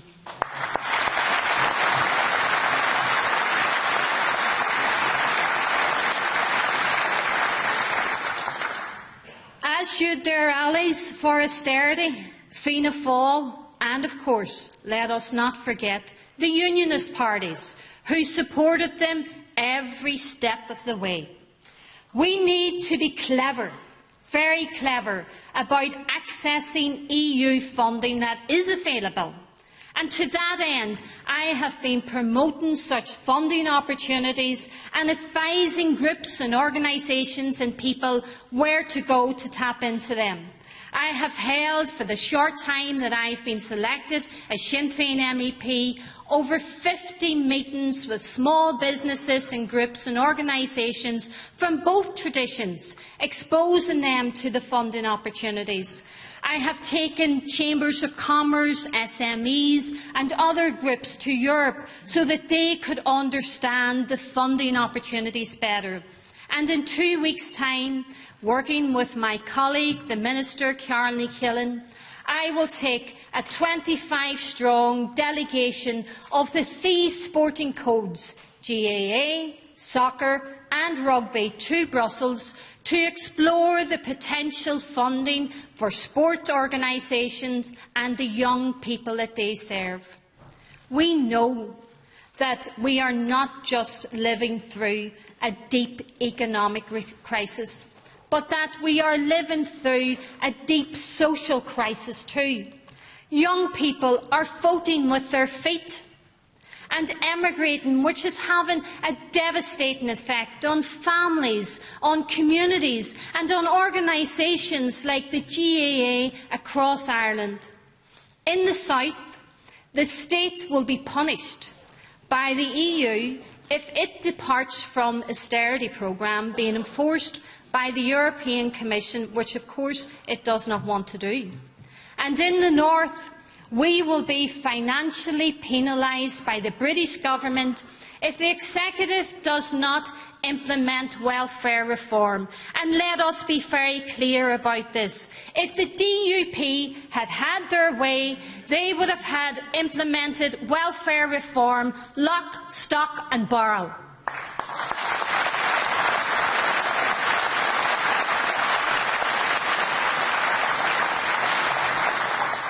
The austerity policies of London, Dublin and Brussels have to change. There is, without doubt, there is another way. Invest in jobs and in growth. Invest in small business and in infrastructure and in clean, green industry. Give our young people reasons to stay, not reasons to leave, not reasons to leave our country. Elect Sinn Féin MEPs to stand up for you in Europe. Go míle mé agah go léir. Thank you. Martina Anderson, MEP and from a serving member of the European Parliament, for someone who hopes to be one candidate in Ireland's South, Leah Ní Riada, who is, by the way, a daughter of the famous composer Sean Riada. It's Michelle Leah Ní Riada, Sinn Féin's EU candidate for Ireland South, and I'd like to talk to you about what is quickly becoming an endangered species in the Ireland of 2014. That's rural Ireland. Rural Ireland is endangered because it has been ravaged by job losses, endangered because it has been eroded by immigration, endangered because it has been strangled by a lack of investment and due consideration by successive governments, Fianna Fáil and the current government. I am from a rural community and my children are growing up in a rural community. I am proud of my identity and everything that rural Ireland has given to my life. But equal to that pride is a burning anger at the way rural communities have been treated by Fianna Fáil in the past and now by the current government. Our highly educated young people are being forced to emigrate. I'm sorry, but this is not a lifestyle choice. The only choice that this Fine Gael and Labour government offer the people who have emigrated since 2011 is the boat or the dole. A choice between merely existing on €100 a week or leaving their families and friends for the cities of Australia, Canada and the US. This is not a choice.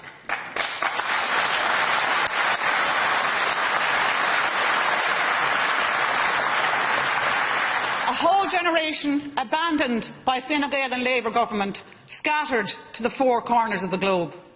Do not tell us that they didn't want to stay at home. Don't tell us that they didn't want to live, work and raise their families here. And don't tell us that they wanted to leave their local GAA clubs and sports clubs. That's nonsense. And the Fine Gael and Labour TDs who claim that the exodus from rural Ireland is a free choice, well, they know they're speaking nonsense. Rural communities are decimated due to the absence of a genuine development strategy for rural Ireland. Such a strategy should and must be about creating jobs locally for people who want to live locally. This plan must focus on job creation, a plan that develops indigenous industries, cooperatives, small and medium businesses. Supporting businesses and local industries will breathe new life and vibrancy into rural areas. Investment in our Gaeltacht communities, in our fishing industry and in the roads and rail infrastructure. The latest attack on rural Ireland is the move to blight our countryside. You don't need me to tell you what that is. That is the pylons. It is time for the government to acknowledge the very real issues of rural Ireland. We have real health concerns and we don't want to see our natural environment destroyed. It's showed luach for a togging in our Dimplucht. Put the power lines underground because that is the right thing to do.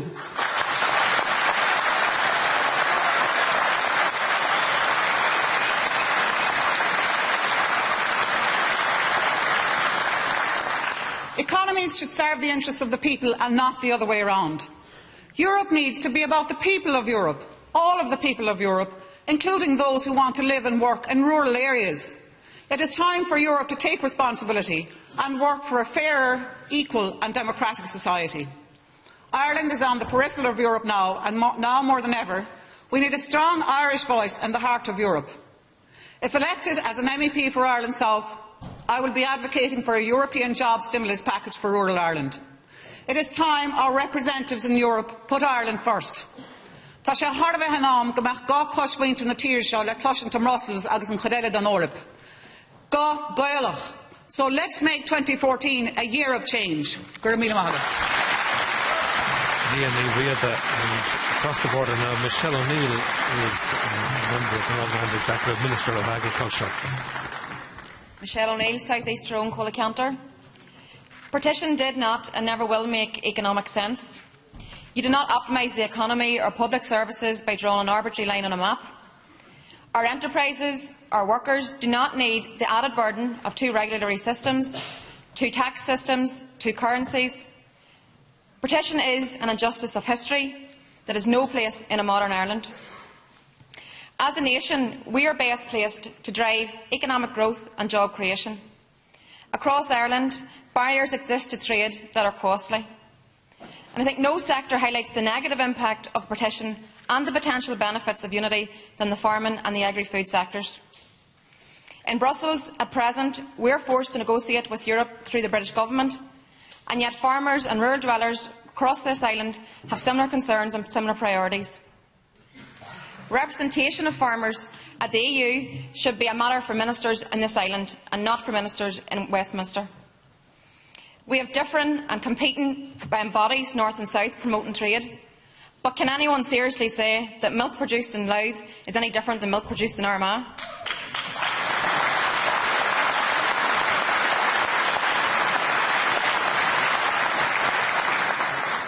Ireland's reputation for producing high-quality food is second to none.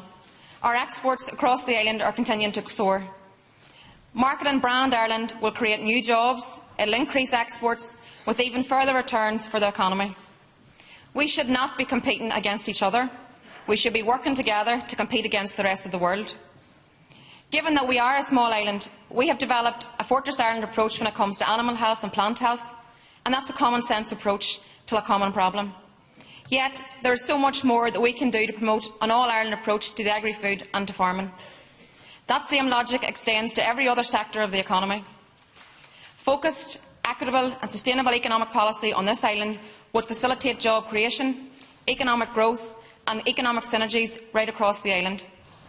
The key question is not whether or not we can afford a united Ireland, but can we continue to afford the cost of partition? A fresh approach to the island economy and greater cooperation across this island can bring real success. There is a better way for a new economy in a new republic that extends right across the island. Gur míle maith agam.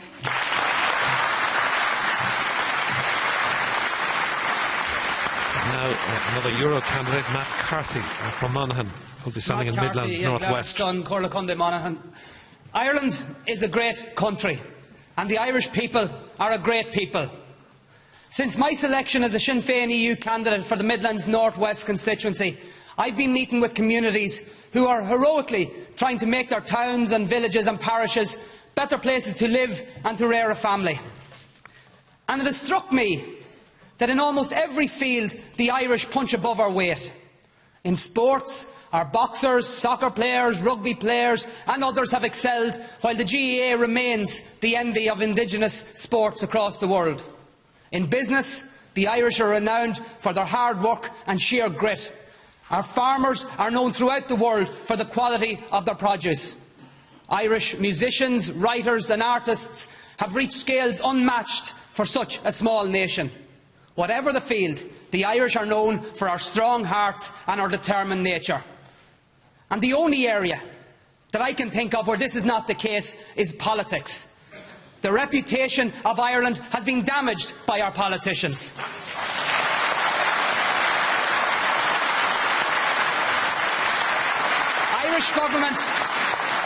Irish governments for too long have been weak, ineffective, in some cases corrupt. And the MEPs currently returned from the Midlands North West have been abysmal failures as our representatives in Europe.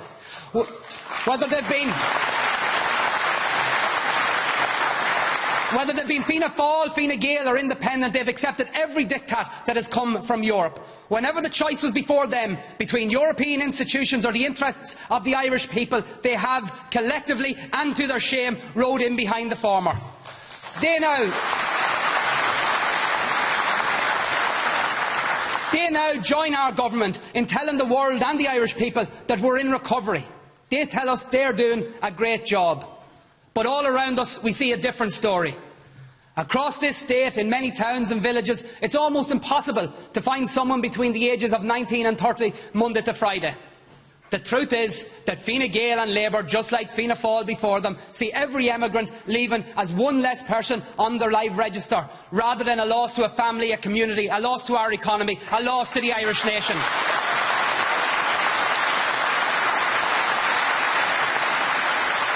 The truth is that the political establishment have turned their backs on the communities that are being devastated by emigration. They appear oblivious to what is happening across this state. I ask myself, if they see the villages with the closed shops and pubs, do they notice how the life has been drained from once thriving towns?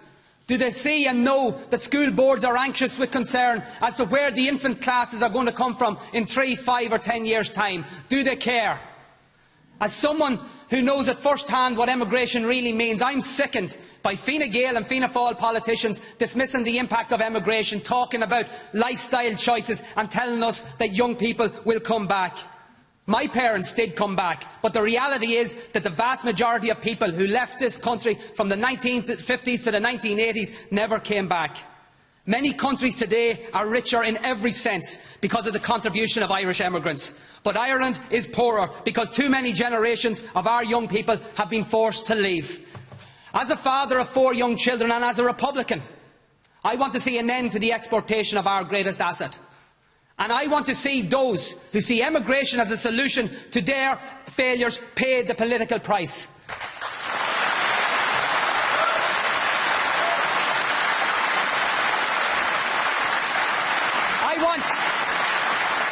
I want the parents and grandparents who are angry and hurt by what recent governments have done make Fianna Fáil, Fine Gael and Labour pay the price for the policies that have forced their children to emigrate.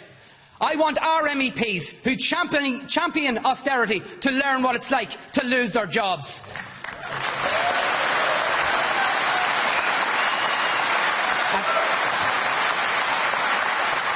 A clear message needs to be sent on May the 23rd.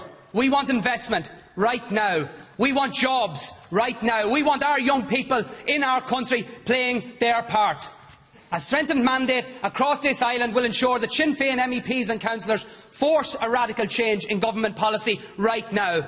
For too long, our politicians have been seen as walkovers in Brussels, an easy touch, happy to take a pat on the head while the EU moves further away from the collection of equal member states it was meant to be. But in May, the electorate can change that.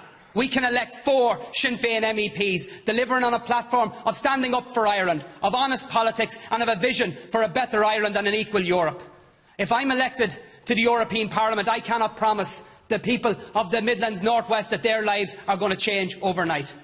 But I do promise this: they will, for the first time, have an MEP that is part of an all-Ireland team, fighting their corner, defending their interests and standing up for them and standing up for Ireland. This is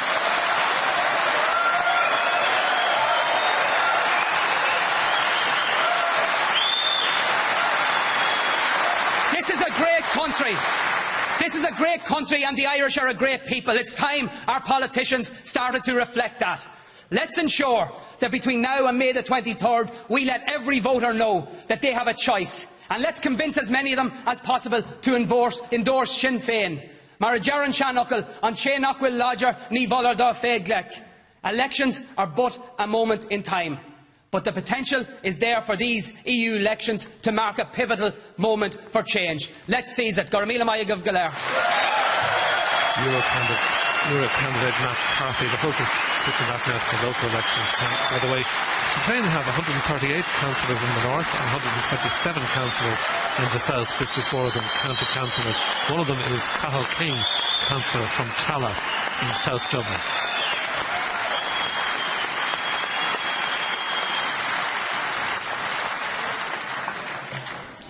How do you follow that, huh? It was all for you. Okay. Carlar, Cahill, McInerney, Cummins, Markovich, O'Farrell, Towlock, Mark, Councillor Carl King, Markovich, O'Farrell, Cummins, Tala. Accordia, I'm speaking to you today on housing while concentrating specifically on the enormous impact the lack of social housing build has had on housing lists over the last 6 years. The failed policy of filling the pockets of private landlords with rent supplement is beginning to fail in a catastrophic way, as has been highlighted by Sinn Féin for years. Housing applicants have been victimised by their landlords, charging them more than the threshold allowed and forcing them to pay the difference between the supplement and the real rent. This has pushed thousands of families further into poverty, ensuring the profits of landlords continue to rise. A more recent problem, in Dublin at least, is that it is becoming almost impossible to acquire private rented homes for families when paying with rent supplement. This is blatant class discrimination against a growing number of people who are in dire need of accommodation. This in turn is forcing record numbers into homelessness, ranging from hostels to rough sleeping in our communities. The Minister must introduce regulation that demands an immediate end to this mass class discrimination and enable families to acquire suitable accommodation while they await their permanent homes. The Labour Party famously promised to eradicate homelessness by 2016. Despite this, there has been a record-breaking increase in the number of citizens becoming homeless since then. This scandal will not be addressed until the government realise that a large-scale building programme is required to deal with the more than 90,000 families on our housing lists. This can be done through loans from Europe to arm's-length companies managed by councils, which does not impact on our national debt. In South Dublin alone in 2008, our list had 5,000 applicants on it. By 2011, this had doubled to 10,500. We also had over 300 homes planned in Tallaght alone, which still have not been funded, despite the change in government and despite numerous promises to invest in social housing since then. Last year also, we as councillors were asked to rush through shovel-ready projects to the Minister's office as funding for building was imminent. Despite rushed consultations with residents in Tallaght, Clondalkin and elsewhere, the promised imminent funding has never arrived. Citizens are crying out for housing. The lack of investment is forcing family breakdown, putting strain on mental health services, charities, voluntary housing bodies and councils who are doing their best to be innovative in delivering services that are almost impossible to deliver with the funding provided by government. We in Sinn Féin fully oppose the property tax and have fully costed proposals to replace it. But last year the Labour Party promised every council would get 80% of the tax collected. We in South Dublin received 0% of the tax collected, not one red cent did we get, and more than that, we had a €15 million cut in our local government fund. This is all part of Big Phil Hogan's master plan to increase the efficiency and capacity of local government. But let me say to Big Phil, nobody believes you, Big Phil, or as Mary Lou may say, Big Bart, nobody believes you.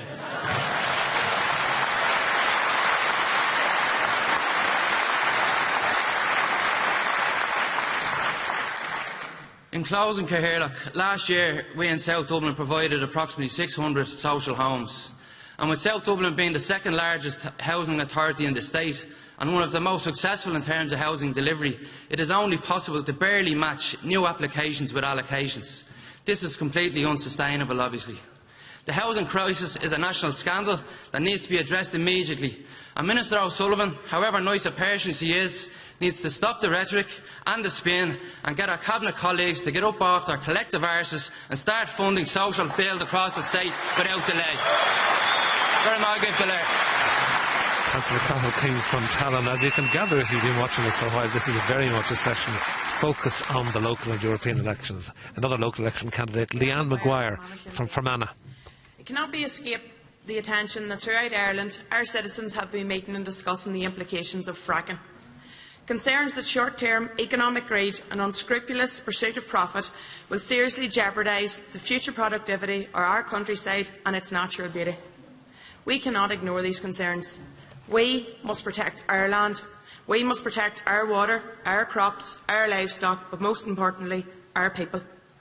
Sinn Féin have long debated the risks that are associated with shale gas extraction, the high water usage, up to 18 million litres per borehole, the use of highly toxic chemicals, noise and water and air pollution, and not to mention the seismic tremors which result, which we were told didn't happen. However, on the first attempt last year in England, that is exactly what happened, seismic tremors.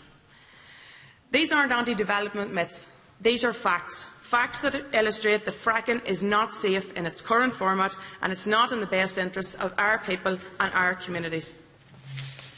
I would like to praise the work of Martina Anderson, that the EU Parliament support environmental impact assessment extension on the exploration and extraction of shale gas. Martina is not alone. Over 100 local governments across Europe, countries such as South Africa, Canada, France and Australia already have a ban or a moratorium on fracking. Why don't we? What are we waiting on?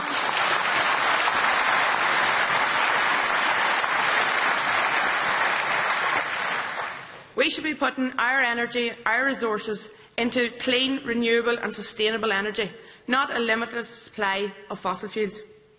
The people of this country, particularly those in Fermanagh and Leitrim, are not prepared for our communities and our livelihoods to be destroyed to fatten the pockets of the fat cats in the British and Irish Treasury or the energy companies who care very little about our communities.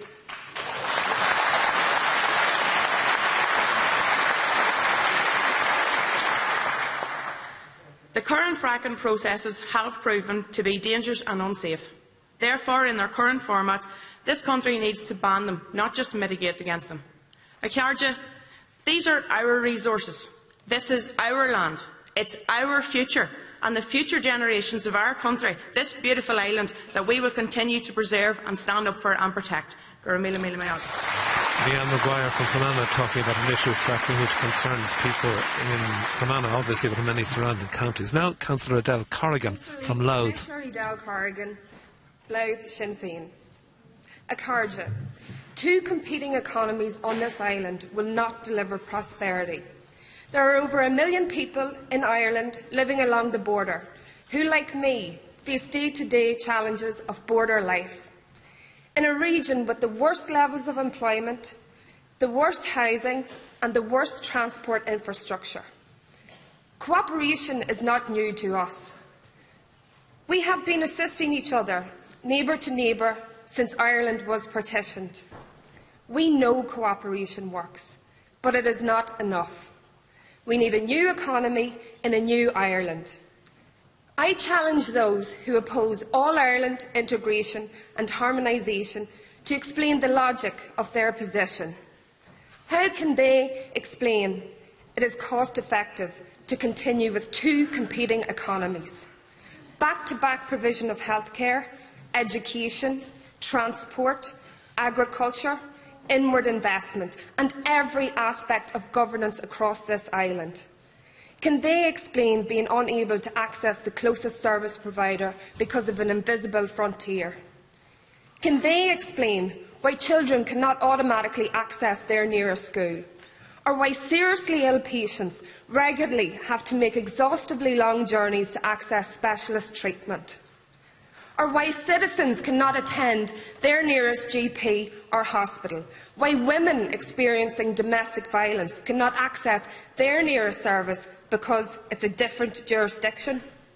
There is no logical rhyme or reason for any of this. Where joint enterprise is applied, such as in health, not only does it provide a higher standard of care, but it produces better economic outcomes also. It improves the economic and physical well-being of our citizens.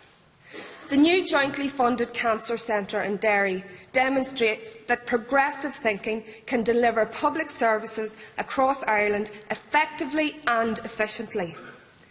The border counties have been left economically stranded as a result of partition and government economic policies. It is crucial for the economic and social welfare of the people of Ireland that we, Sinn Féin, become champions for a creation of a border development zone as a means of fostering economic recovery in border counties. Anything less is a disservice to those that we claim to represent. Garmila Mayaga.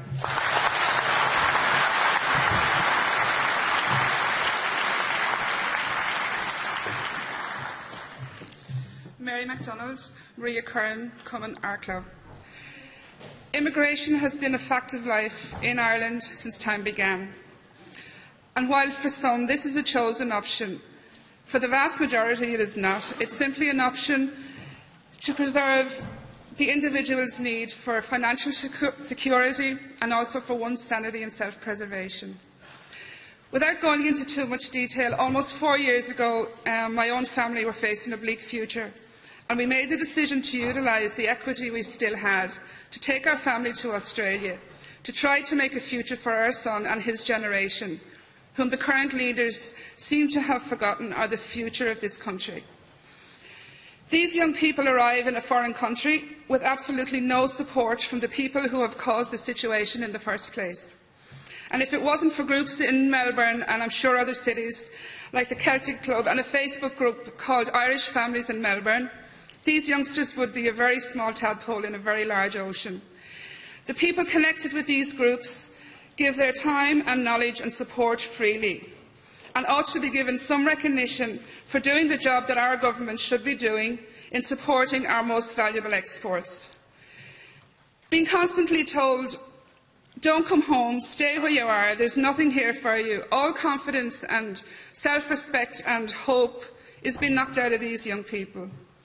Our emigrants are getting no encouragement to bring home the knowledge and experience, and here in Ireland we need to realise very soon that we are losing our most precious assets. I have witnessed first-hand how hard these young people work and the struggles that they go through day in, day out. There's a world of difference between wanting to and having to emigrate. Recently, Enda Kenny is reported to have said that emigration is good for the country, as these people who leave can bring back a wealth of knowledge and experience, which can only benefit our country. I have one question I'd like him to answer. What incentives does he have in place to entice these people home? And what support is he offering them once they get here? As recently as 3 days ago, we arrived home from Australia, and the reason being we need to try to do something to stop the hemorrhage of Ireland's lifeblood. One of the reasons I chose to contest the local elections with Sinn Féin is that I can see in all the members a united passion and eagerness for change. That age-old saying, "A change is as good as a rest," is ringing very true right now. It's time to start asking the people who are the lifeblood of our country what we can do for them, not tell them what we can do for them. The future of politics in this country needs to become about the people who it affects, and not a small minority who think they know what is best for everybody and how they should live. Garibh Míle Máirgead. Mary MacDonald from Arklow, and the next speaker is another election candidate, Oisin O'Connell from New Ross in County Wexford. Accordia. Oisin O'Connell, Cullen Hayden, New Ross. The South East faces serious challenges and real opportunities.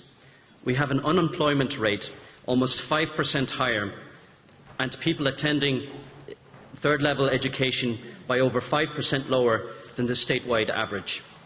We have one of the highest rates of employment in agriculture and manufacturing, but amongst the smallest rates of research and development in both private enterprise and higher education that would add value to both. All of this is connected, and all needs realistic, joined-up thinking to create a virtuous cycle of success. We have a valuable network of physical, intellectual and social capital embedded in our communities, but neglected, hamstrung, sabotaged by institutional inertia and political abdication of responsibility. Our institutes of technology campuses, our rail and port infrastructure, our dormant sugar beet industry, our fishing, forestry and biofuel potential all await to be activated and to soar, but they languish.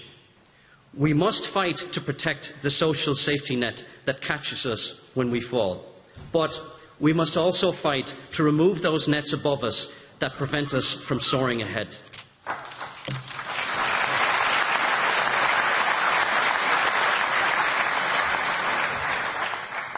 Senator David Cullinan, as official rapporteur, has produced the official joined-up thinking for the Oireachtas, the South East Economic Development Plan. The plan has broad support, it's doable, it deals with all of the above and much, much more. No matter who you are and who you typically vote for, make sure that Senator Cullinan's South East Economic Development Plan is their #1 priority in the South East. And the best way to guarantee that is to make your priority vote Sinn Féin #1. Gurv Míle Maith. Ashton O'Connell from New Ross. And the next speaker, one of the youngest speakers this morning, Jonathan Graham, a candidate in West Dublin from Clondalkin. From Clondalkin, Sinn Féin. I'm 19. It's Ireland in the 1980s. I'm unemployed. I'm joining the queue for the boat. I'm 19. It's Ireland. It's 2014. I'm unemployed. I don't want to join a queue for a flight. I'm told I'm a Celtic Tiger cub. I was told youth unemployment was a thing of the past, a paragraph for the history books, eradicated by the sacrifices of my parents, of your parents and of their parents before them.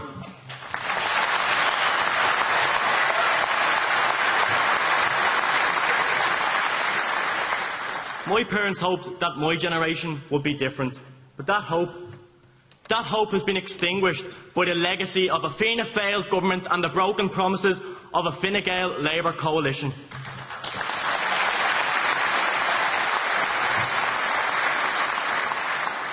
They promised to get Ireland back to work. A promise made, a promise broken. But sure, as Pat Rabbit says, that's what they tend to do during an election.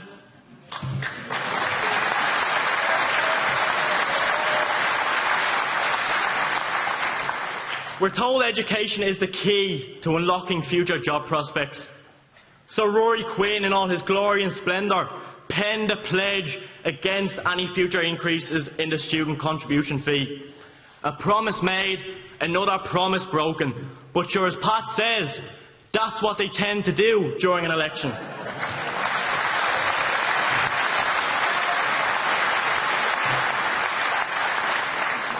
Youth unemployment currently stands at 25%. 1 in 4 of our young people are unemployed, one of the highest rates in Europe. Statistics. What does it really mean for my generation? The prospect of owning a car has faded to a dream, the reality being the inability to afford the bus, the inadequacy of not being able to contribute to our society, the feeling of worthlessness. Despite what a certain Labour deputy may say, my generation does not choose to sit at home and watch flat-screen TVs. We want to work.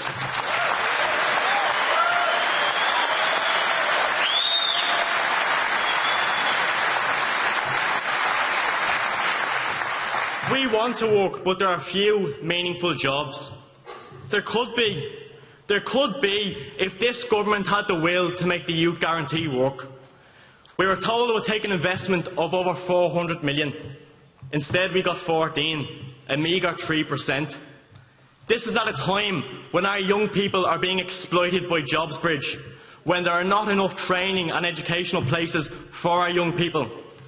All the while, our government insists on wasting untold millions, bailing out bondholders and breaking salary caps.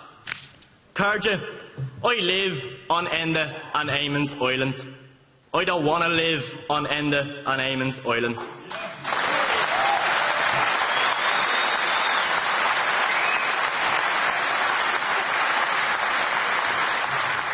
I want to live in an Ireland where emigration is my choice, not a government imperative, where 1 in 4 of our young people are not unemployed, where access to education isn't made that bit more difficult.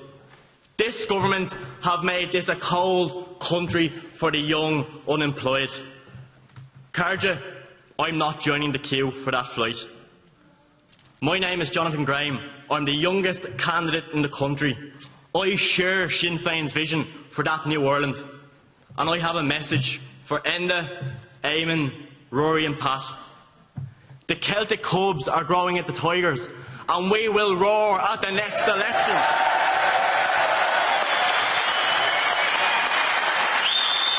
Jonathan Graham with a message that went down well with the audience here at the Wexford Opera House.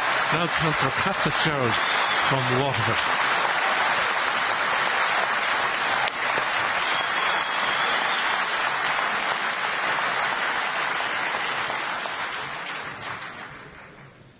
Acharja, Councillor Pat Fitzgerald, McGrath O'Brien Common, East Waterford. I come from Dunmore East, and it's a designated fisheries port and the premier fishing port on the south east coast. Due to lack of basic infrastructure and basic maintenance, the harbour at Dunmore East is now so shallow due to the build-up of mud and silt. Some of the bigger vessels can only enter and leave the port at high tide. Vessels that are moored in the harbour run the risk of being damaged as they sit on the ground as the tide falls. One major piece of infrastructure called the synchro lift, which is used to lift vessels out of the water for maintenance and refit, has so much mud underneath it can now only lift the smaller boats in the local fleet. Prior to the build-up of silt, larger fishing vessels of up to 260 tonnes could be lifted clear of the water for dry docking. It catered for all the dry docking needs of the local fleet. Boat owners from all around the coast booked the dry dock for planned maintenance of their vessel. This created a lot of local employment. Local businesses such as engineering, ship's chandlery, hotels, shops, all benefited from this activity. Local businesses that supported the local fishing industry are now losing jobs to rival Irish ports and even other countries because of lack of government investment in local infrastructure. In the last 20 years, successive governments have shown little interest in our coastal fishing communities. Since the present government took office, the decline has accelerated. Government ministers constantly talk about job creation and investment in indigenous industry, but the fishermen of Dunmore East are still waiting for the Department of Agriculture, Food and Marine to invest in their local industry. In spite of the disadvantage, the harbour at Dunmore East turns over in excess of €10 million in fish landings per annum. This could be doubled with a small investment for dredging the harbour. If hundreds of years of fishing tradition are to continue at Dunmore East, we need immediate investment in the fisheries port in Dunmore East, and we need immediate investment in all of our coastal communities.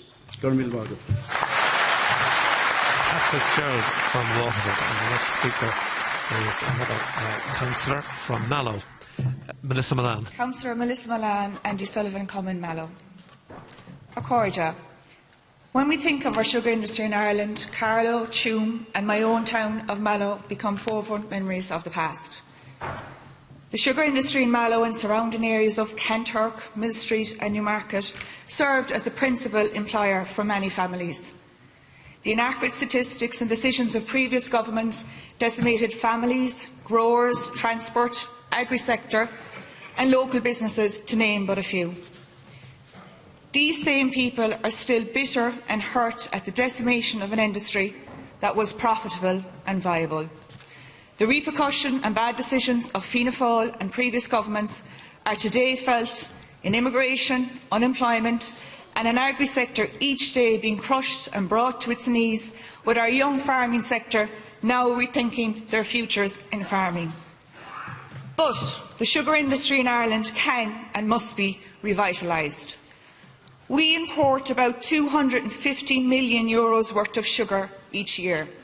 Yet we have an agri-industry with the potential of meeting that full demand. The removal of current restrictions placed on Ireland since the introduction of the 2006 EU sugar reform regime should no longer be an obstacle. With EU sugar quotas removed from 2017, and there we're going to leave with Melissa Milan making that speech, addressing an issue obviously great concern for many years in Mallow, the issue of the sugar industry and whether it can be revived. There we're going to end our live coverage of the Sinn Féin Ard Fheis here at the Wexford Opera House, which will resume later tonight on RTE1 television when Party President Gerry Adams speaks to the Ard Fheis this evening. That speech will be broadcast on RTE1, as I said, at 8:30. Until then, from us at the Sinn Féin Ard Fheis in Wexford, good afternoon. So this government has the duty to people to seriously be